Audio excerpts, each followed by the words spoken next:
Bonsoir à tous et bienvenue dans le 19-20 du Centre Val-de-Loire. Voici les titres de votre journal. Alors que l'incertitude plane sur la formation du nouveau gouvernement, Muriel Pénicaud, ministre du Travail, était à Chartres aujourd'hui. Elle s'y est rendue pour assister à un salon dédié à l'artisanat.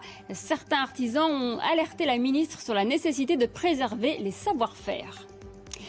Un déplacement aujourd'hui de la ministre du Travail pour inaugurer les artisanales de Chartres. Ce salon est dédié au métier de l'artisanat depuis 25 ans et certains participants ont profité d'occasion pour interpeller Muriel Pénicaud sur la difficulté de préserver les savoir-faire. Julie Postelec, Didier Lepape.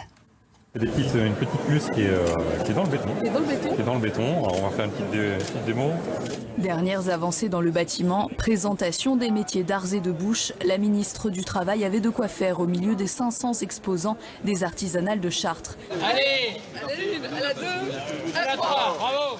Mais derrière les rubans et les sourires de l'inauguration se pose la question de savoir-faire qui disparaissent, comme celui de fondeur. Il y a un besoin crucial en ce moment où toutes les fonderies cherchent des opérateurs, des chefs, des directeurs même, voilà, et on a du mal à les trouver. La fonderie n'est pas la seule concernée. Si la région se félicite d'un dynamisme de l'artisanat, elle pointe cependant un problème de vieillissement. Il y a beaucoup d'entreprises artisanales, parmi les plus grosses, celles qui emploient des apprentis, des salariés, qui sont pilotées par des artisans d'un certain âge. Et une des grosses préoccupations qu'on a, sur lesquelles on travaille, c'est de faire en sorte que ces artisans-là puissent passer la main à des jeunes qui soient formés et qui soient capés pour pouvoir prendre les rênes d'une entreprise. Un problème qui se ressent encore plus en zone rurale qu'en zone urbaine. Pour la ministre, le manque de relève vient d'une méconnaissance de l'artisanat. La solution passe alors par plus de sensibilisation et de formation.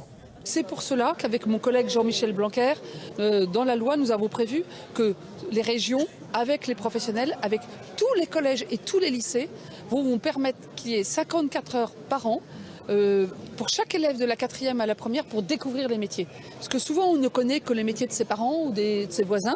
Sur les 250 métiers de l'artisanat, 150 sont présentés aux artisanales de Chartres, des métiers qui font vivre 74 000 personnes en région Centre Val-de-Loire.